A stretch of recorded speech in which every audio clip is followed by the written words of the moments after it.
Warning: any copying, distribution, or public performance of this audio is strictly prohibited and may subject the offender to civil liability and severe criminal penalties. The $1 Million Roundtable does not guarantee the accuracy of tax and legal matters and is not liable for errors or omissions. You are urged to check with tax and legal professionals in your state, province, or country.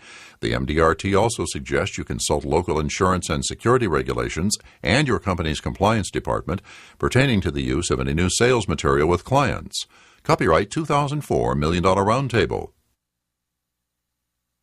Creating a wow experience with life insurance sales. Robert Castiglione. Focus session will now come to order. My name is Don Norton, and I will be the moderator for this session. Our session will last 1 hour. Our speaker will talk to us for approximately 40 minutes. And that will leave adequate time for question and answers following his presentation. There are no handouts for this session, and this session does not qualify for continuing education credit. As with all focus sessions, no smoking is permitted, and no recording devices are allowed in the room. Please be courteous to our speaker and to your fellow attendees by turning off all cell phones and pagers. Additionally, please note the location of the exits.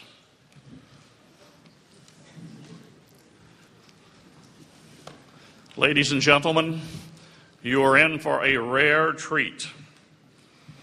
Our presenter, Bob Castiglione, is the founder and the creator of the LEAP marketing system for marketing life insurance. Bob graduated from New York University in 1966. He received a degree in economics and finance, and while in school, he played baseball. He was drafted by the Minnesota Twins in the 1966 college draft. As a pitcher, he played for Atlanta in 1968. In 1970, his baseball career ended due to a ruptured appendix. At that time, Bob took a position with the William Ford Home Life Agency in New Jersey. Bob really didn't want to be in the life insurance business. He wanted to be in the investment business. Mr. Ford, who I believe was a very perceptive individual, made Bob the vice president of investments for that agency, but he said he had to get a life insurance producer's license. After 2 years, Bob was the #1 life producer in that agency. And shortly after that, he became the #1 producer for home life. Bob's dad always thought that he could qualify for the Hall of Fame. Well, Bob did qualify for the Hall of Fame. He was the youngest person to qualify for the Home Life Hall of Fame. Today, Bob is actively involved in his company with 27 employees and 20 trainers. He also spends time working joint work with other agents. Learn how Bob creates a wow experience with life insurance selling. Please welcome Robert Castiglione.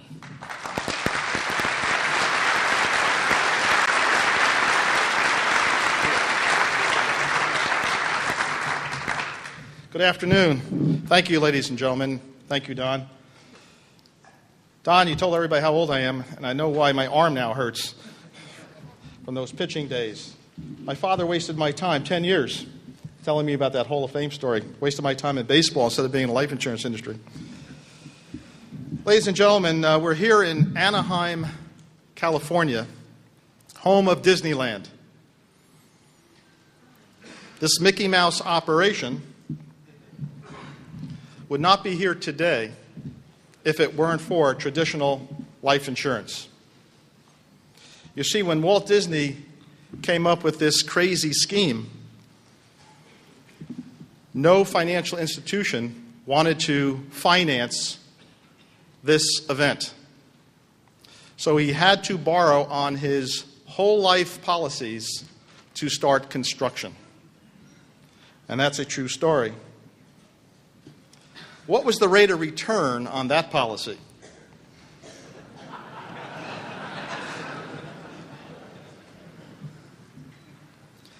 Walt Disney lived a long time. He did not need the policy for his premature death. But that policy molded the rest of his life.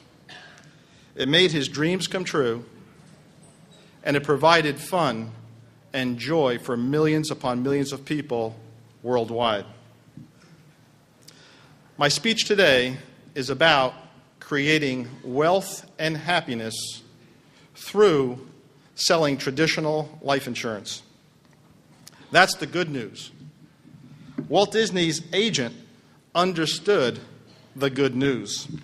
He probably was a member of that great organization called the MDRT.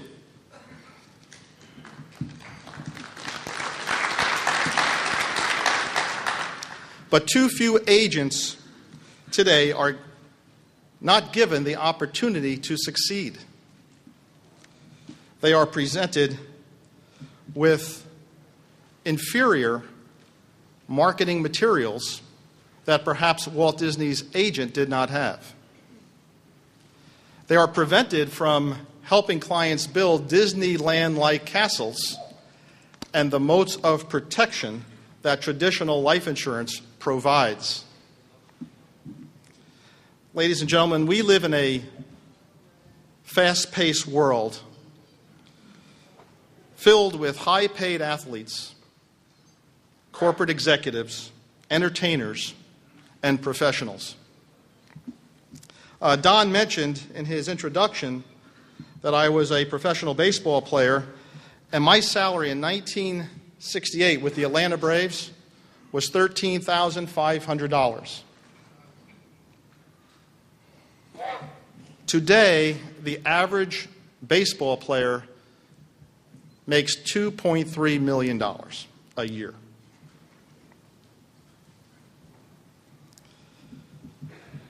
Hollywood movie stars, musicians make millions of dollars per appearance. Corporate executives negotiate contracts of compensation for themselves in the multi-millions. And other professionals, doctors and lawyers, have seven-figure incomes. Our society is filled with these success stories.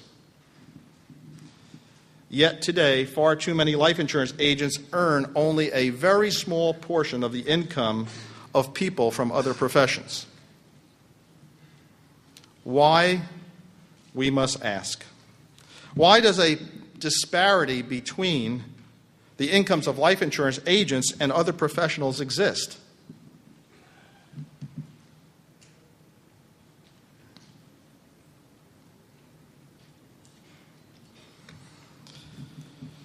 The average agent in the insurance industry today should be earning $1 million of annual commissions or more.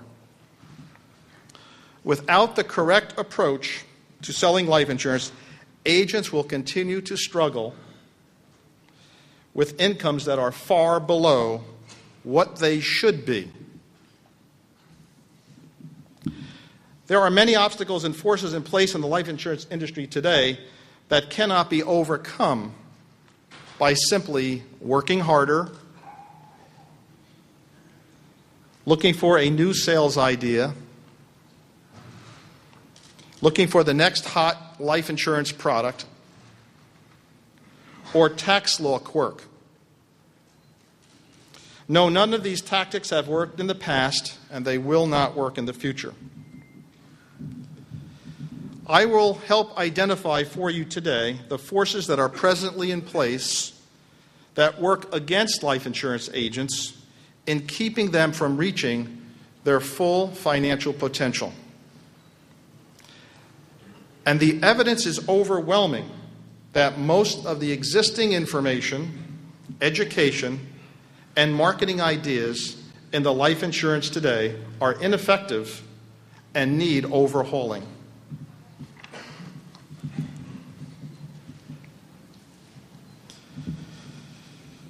This past year, LIMRA published a report card on the life insurance industry. And based on LIMRA's research, today's life insurance agent must identify and call upon 15 prospects in order to see 6 prospects and in order to make 1 sale.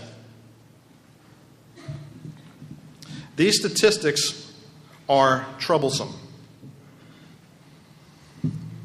An agent who begins with 15 bona fide prospects and only winds up with 1 sale has a 93% failure rate. Obviously, this could be discouraging and may be the reason for call reluctance.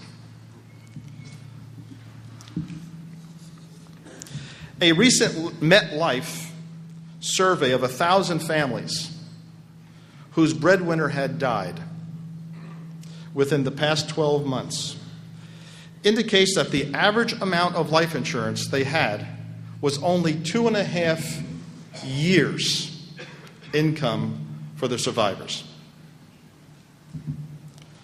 Hartford Financial Services reports that 64% of households with total incomes of more than $100,000 have less than $500,000 of life insurance. And the average policy in America sold today is $120,000. How poor do these statistics have to get before the life insurance industry's marketing and sales ideas are considered to be ineffective?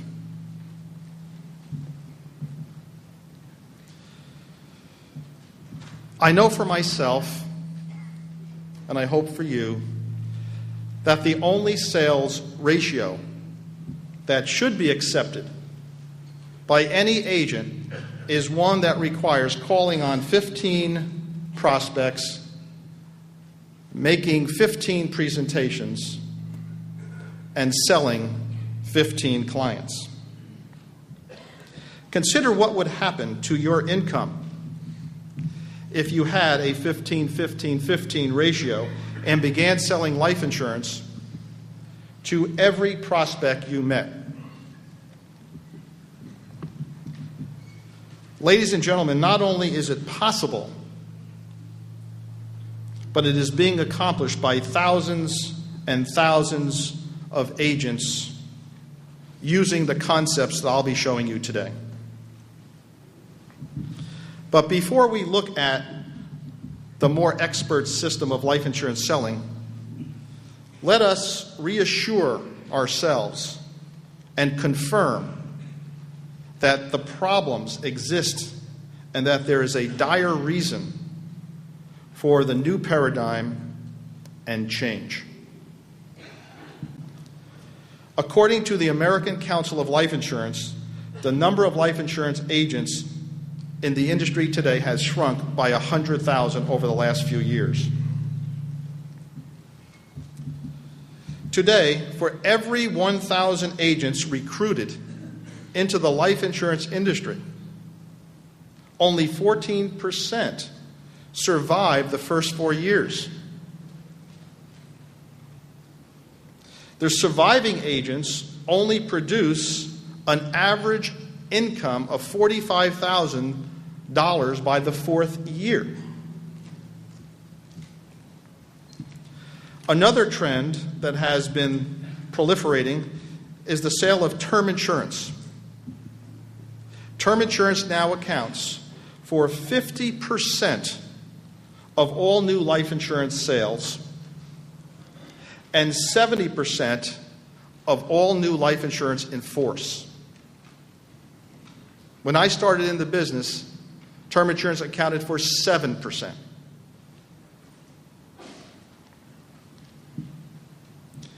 In summary, then, agents are leaving the industry in record numbers. The agent survival rate is at an all-time low. The public is substantially underinsured. Term life insurance sales are at an all-time high, and permanent life insurance sales are in steady decline. The public does not have a good view regarding permanent life insurance as the key fundamental success tool in their lives.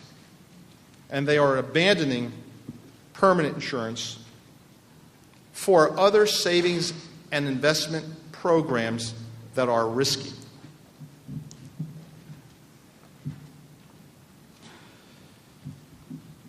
The big question to ask is why? Why is all this happening?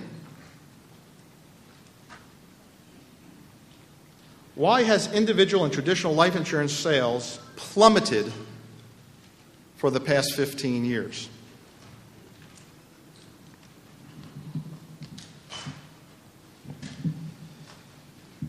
Did we experience a decline in population as a reason for the decline of life insurance sales? No. As a matter of fact, the baby boom, which is 76 million strong, are in their insurance buying years now. Yet they remain severely underinsured. The life insurance industry should be experiencing record sales, not declines, because of the population growth. If we had declines and the population was declining, we could understand it. But the fact that there is a baby boom, the largest in the history of the United States in their insurance buying years, presents an even more serious problem than we think.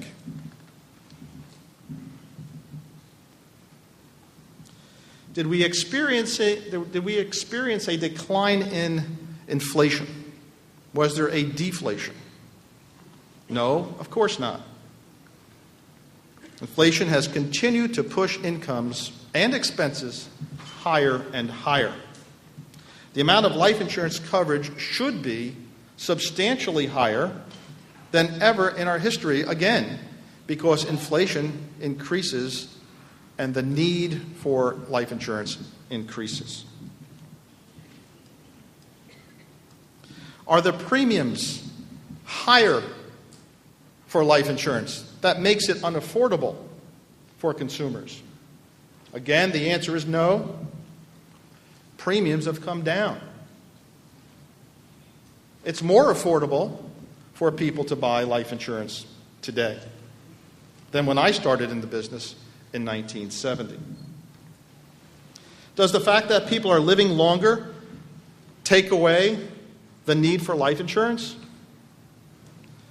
Once again, no. The need for permanent life insurance grows as people live longer. If people were living shorter, then term life insurance would be more appropriate.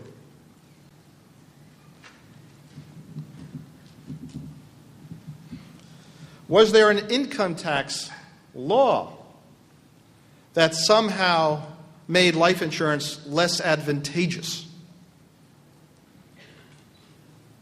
Again, in 34 years I've been in the business, the answer to that is no. There has been no tax law change that has made life insurance disadvantageous.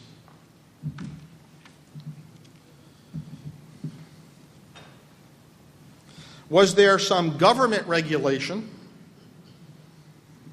that restricted the sale of life insurance? No, there's been no government regulation that has restricted the sale of life insurance. Is there some new financial product that replaced life insurance and made it become obsolete, that made the sales of life insurance go down? No, no new product has been developed that competes with life insurance to make it obsolete. As long as people are dying, life insurance will be okay. How can it be that with all the indicators aiming toward what should be record sales, the results are actually in reverse? We had increased population, higher incomes, higher living costs, favorable tax treatment, people living longer, no government regulation, and no competing products. What then is the cause? What have we been missing? What has caused all the problems for the industry that has made life insurance sales decline, that has given agents lower incomes across the board in the insurance industry, and increased consumer dissatisfaction? Surprisingly, years of research, consumer interviews, and a host of empirical data all lead to the same conclusion. The problem is something called needs selling or needs analysis.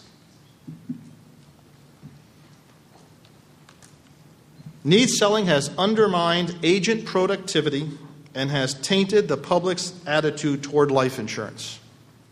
It contains serious mathematical errors and violates every rule, definition, and the traditional purpose of life insurance. One may ask, how can this be? How could this have happened? When did it happen? The problem with needs selling analysis can be summed up as follows. First, needs selling limits the size of the sale of life insurance below the amount that the insurance company is willing to underwrite on that client. I'll say that again. The amount of insurance being proposed by the agent using needs analysis is lower than the amount of life insurance that the company would be willing to underwrite on that client. And that presents a gap between what's available and what is being sold. Could you imagine General Motors manufacturing 20 million cars and then telling its dealers only to sell 10 million? That's what's going on in the industry today. Needs selling contains mathematical flaws that miscalculate the true need for life insurance. And that should be a concern to all of us.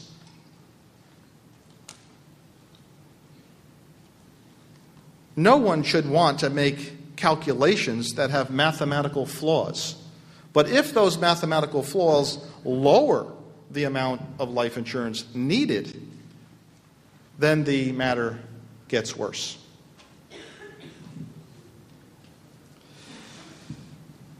Needs selling tends to focus on premature death while ignoring more certain future needs.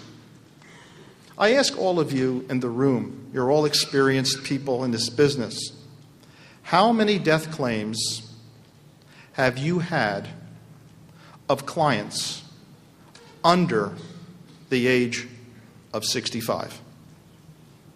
How many death claims have you had of clients under the age of 65?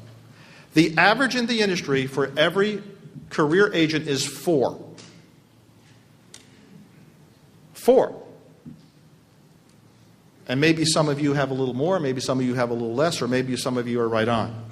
I've been in the business 34 years, and I've had 5. After 65, we have 100%.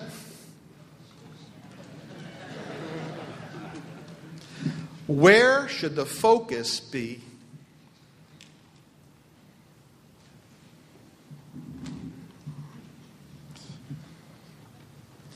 Needs are a poor motivator to get consumers to act. People don't do what they need to do in life. They do what they want to do in life. It's the American way. Needs must be balanced. They should not be ignored. And don't get me wrong, we don't think that needs should be ignored. But so they must be balanced with wants and desires if we are going to compete with the brokerage community and the other communities that are selling alternative products. We must compete with what our clients want.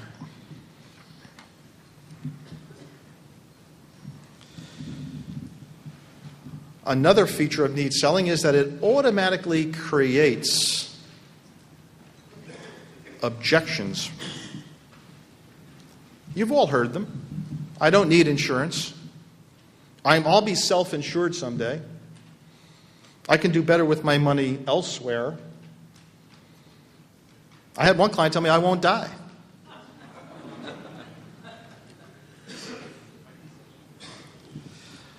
If you sell needs, you're going to die by needs because there's always an argument. My wife can go to work, she can get a job. I don't want to make my kids rich.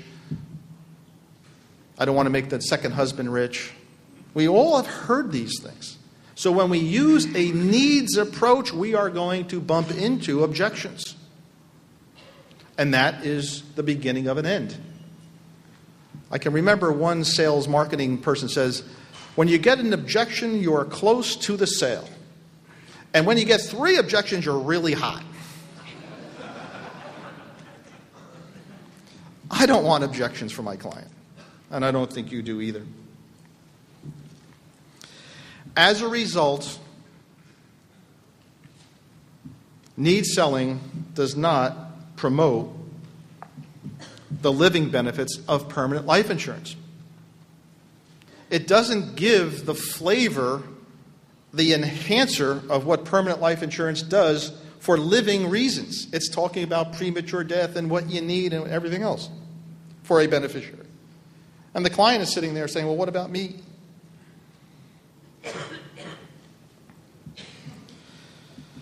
Need selling prevents life insurance companies to add hundreds of millions of dollars to their bottom line. To agencies, it means not having better recruiting, training, and highly productive agents. To agents, it means not having annual incomes of $1 million or more, having higher closing ratios, and moving permanent life insurance. To the consumer, it means being underinsured and probably owning more risky insurance and financial products. The cost of needs selling in our industry is in every direction mega substantial. There is good news, however. And the good news is that there is a better way. One that can cause agents to reach their full financial potential in an ever-changing world. This proven and reliable life insurance method is here and available right now. This superior method allows for positive buying experiences for the prospect, free of any sales pressure, without objections or any procrastination.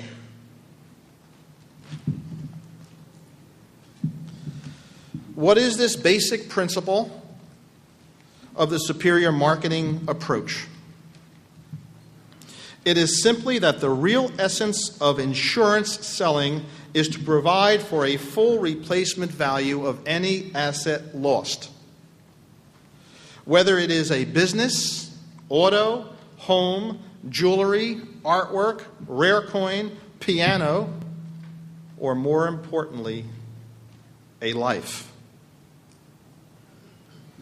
In no other form of insurance would anyone accept a loss less than the full value of that item in return.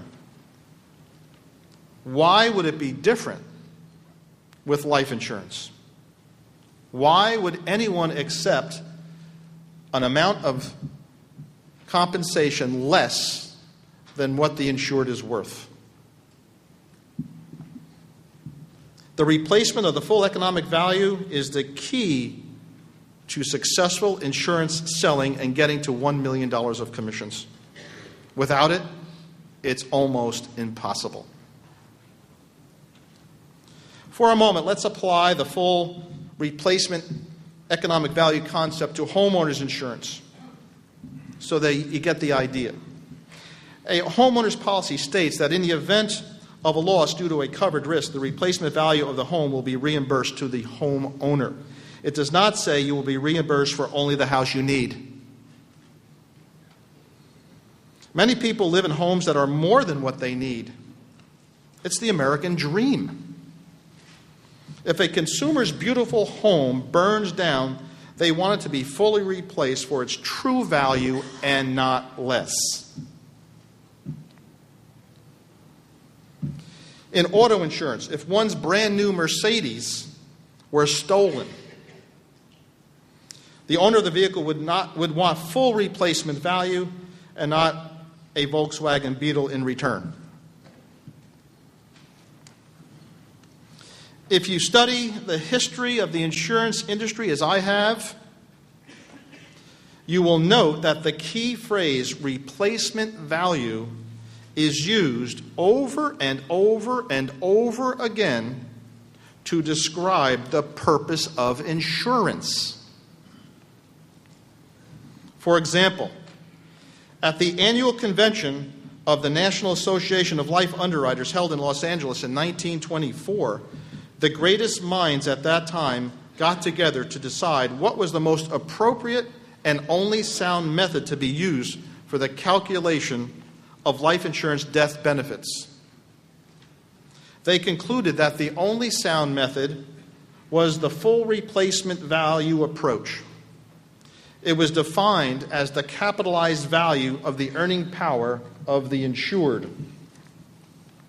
The American College provides a certificate to its graduates for completion of the CLU program. How many of you are CLUs? A majority in here are CLUs. That certificate that you have on your wall defines in writing the purpose of your role as an insurance agent in providing a valuable service to your clients. And it clearly states that the purpose of insurance is to satisfy and insure for the human life value, the replacement value of the insured. Nowhere on that certificate do you see the words need, needs planning, needs analysis, or anything like it. In Robert Brosterman's classic book, The Complete Estate Planning Guide, he defines life insurance by stating, quote, "It indemnifies or replaces the loss caused by death of an individual," end of quote. Robert Brosterman was an attorney and top expert in the field of estate planning and a member of the New York Bar. He went on to say, quote, "Life insurance buys time. It is the only investment that does. This is its basic function and should be the first outside investment a family man should make." End of quote. The first outside investment a man should make. And all I hear on the radio, all I read in the paper, all I see on TV is everyone saying, now, if you don't put your money into a 401k first, then we won't even talk. The consumers are getting misinformation all over the media. And life insurance is being played as a second-rate financial decision. The greatest thinker of all the pioneers was Solomon Huebner. He's the father of life insurance in my book and the creator of the American College. What did he say about life insurance and how it should be sold and calculated? in his book, The Economics of Life Insurance, which is a classic book in itself. He said life insurance is concerned with the organization and management of the economic value of human lives. That value may be defined as the capitalized monetary worth of the earning capacity resulting from the economic forces that are incorporated within our being. End of quote. Further evidence is provided when one looks at how the court system applies a death benefit value in a wrongful death suit in favor of the decedent's family. The attorneys do not use a needs analysis. They calculate the full economic replacement value of the decedent and payment of that benefit to the family. It is the economic replacement value concept that was used by the United States government to indemnify the victims of the World Trade Center disaster of 9/11. I ask you, if needs analysis is not used after one dies, why would needs analysis be used before one dies? It simply does not make sense. As your client, ask your client the following question. This might be helpful for increasing sales. I use this all the time. If you knew, Mr. Client, that you were going to die tomorrow, how much life insurance would you buy today? There's only one correct answer. All that I could get. It would be a tremendous economic investment. You couldn't do better with your money in one day, anywhere. It shows tremendous love for your family, that you want the best for them. Those are the ones you love.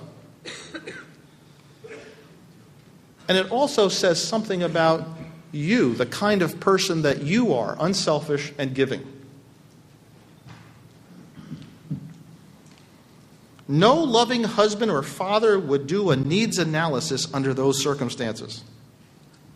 How does not knowing when you are going to die change the answer or change the love you have for your family? You may also want to ask your client, if cost were not an issue, let's remove it from the equation. How much of your full economic value would you be willing to buy? Most clients say, well, of course we're not an issue. There'd be no other reason why I would not have the full economic value. It really does come down to cost. In other words, the objective is always all I can get, but it is the cost that prevents it.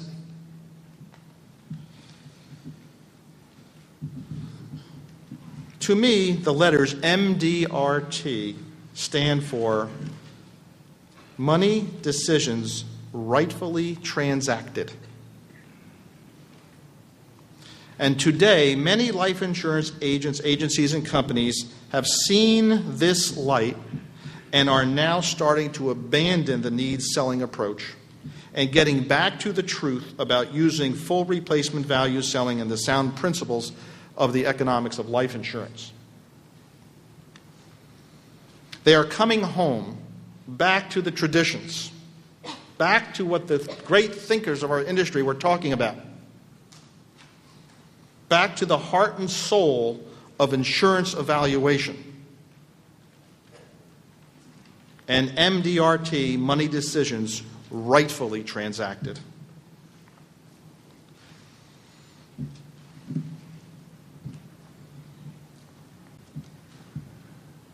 Now, as I promised, I'm going to share with you the secrets of successful life insurance selling as I see it, toward $1 million of annual commissions. Here is what every life insurance agent should be doing with their clients in order to achieve maximum life insurance sales results and the best overall performance for their clients' financial well-being. It is not just about us. It is not just about how much commissions we make. It's also about what is right and just for our clients' well-being in the event they die, become disabled, or retire. All of the following elements I am going to present must be present simultaneously, not just one of them, all of them, in the presentations that you make. First, make the prospect understand that life insurance is the first and most important financial purchase and decision over any other financial tool and objective. And I have made it my job, I have developed my skills to be able to do that. Life insurance is the foundation and the steel girders of the skyscrapers to financial success for people. Every other financial product is the interior decorating. Life insurance must be at the heart of every family's planning. Number two, use the full economic replacement value for the insured's death benefit coverage and totally avoid any mention of the word need or needs. This is vital if you want to get to full income potential and to satisfy every client's human life value. No client deserves less unless they want less. But if they do not know it exists and you never gave them the opportunity to get it, you have failed them.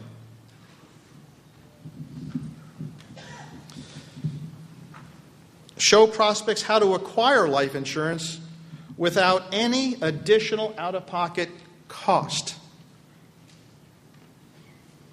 This is essential. You must have the skills and the ability and the tools to help clients afford life insurance. Otherwise, you're creating a problem with a problem.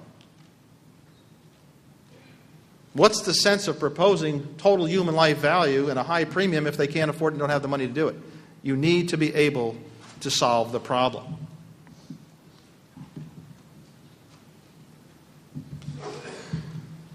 You must be able to demonstrate in every presentation that traditional life insurance has the highest overall long-term rate of return than almost every other financial product, period. I don't care whether it's 401ks, I don't care whether it's mutual funds, I don't care whether it's stocks. I can show clients how, over 30 years, a whole life policy has a rate of return somewhere between 10 and 15% tax-free. You must be able to show clients, not only if they die, is your family well taken care of and have the best case, but if you live, you have the best case as well. Sell term life insurance only when inadequate money resources can be identified to acquire the permanent life insurance. But never prioritize the death benefit. Never undersell the death benefit. The death benefit should always be the human life value, the economic value. That's a given. Which products are going to be used is your skill and your talent and your art.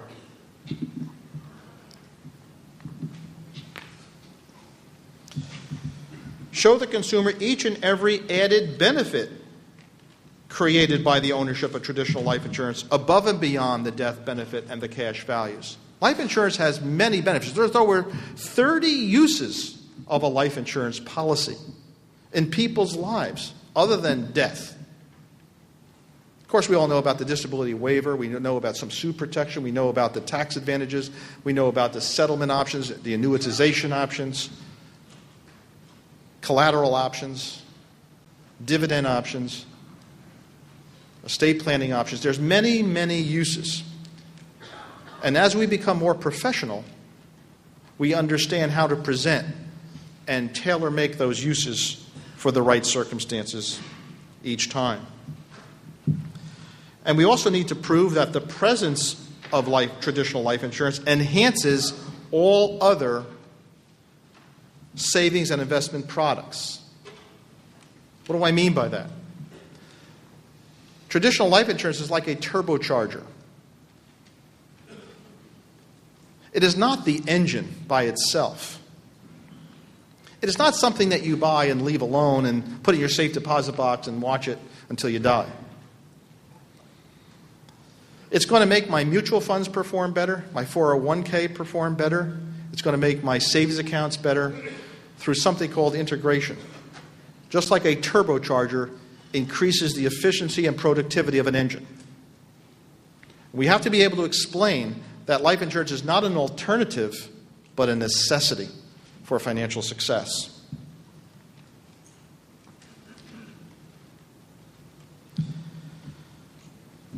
Be an expert on every aspect and provision of a life insurance policy and memorize each provision.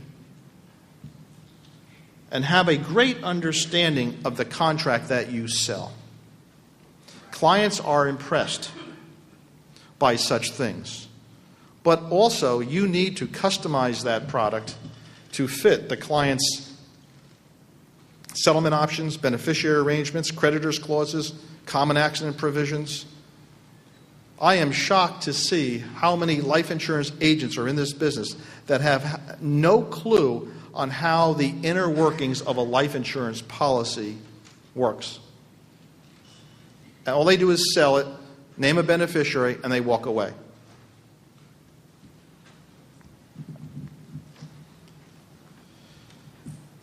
You should avoid all life insurance and financial planning systems that do not contain any or all of these elements if you want to reach your full financial potential. There's many planning systems out there. There's many life insurance selling systems, many financial planning systems. Take a look at them. If they do not contain these elements, you will not reach your full potential, nor will the client. The successful utilization of these key elements will provide agents with sales results that will soar to new heights never before imagined. Agents will be amazed at the lack of resistance afforded by prospects. Sales from other product lines will occur naturally to supplement the foundation and cornerstone established by the presence of traditional life insurance. An outpouring of goodwill in the form of continuous referrals can be expected from the client as he or she sees the value of a job well done. Imagine your new monthly calendar that includes 15 presentations and 15 closes. Over the course of the year, and assuming an average client age 40 and an average income of $100,000, your production and personal based commissions should be as follows. $1 million of commissions can be summed up with 3 sales per week with the average consumer. Is it too much to ask to have 10 sections of your calendar, one in the morning for 3 or 4 hours, one in the afternoon for 3 or 4 hours, 5 days a week? That's 10 sections of the calendar. and to have 3 sales? Is it too much to ask to have a powerful closing ratio of 15, 15, 15? And if you do, you'll have total commissions of $45,000 of premium per week. Take 2 months off because you have to go to the MDRT and a few other training sessions. Total annualized premium, almost $2 million. Commissions on average, $1 million. Scores of agents have enjoyed a great leap in production who were once burdened by the negative effects of need selling. Now, many of them produce over $1 million of commissions annually. Ladies and gentlemen, the public thirsts for a positive and success-oriented message surrounding the purpose and value of traditional life insurance.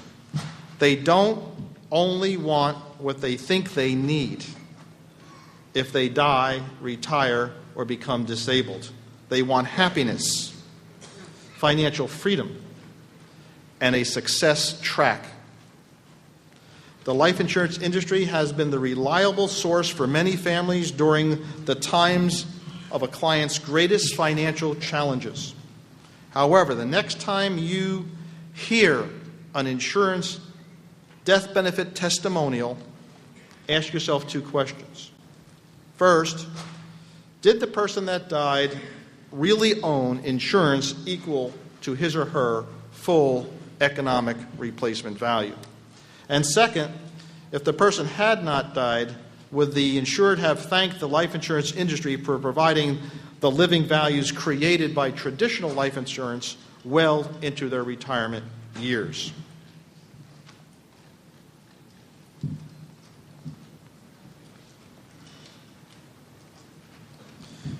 When the answers to these questions are a resounding yes, it will finally be an indication that our industry has indeed found its way back home where life insurance agents flourish and are proud of their profession and accomplishments as members of the MDRT so enjoy. And when public recognizes that the career insurance agent is the most important part of their financial lives, only then can any agent truly say they had a wow experience in selling life insurance. Ladies and gentlemen, I want to thank you for your very kind attention, and I wish you continued success in the future. Thank you very much.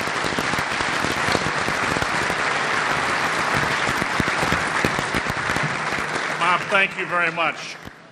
Not very many pitchers get to hit a home run. Bob did that today.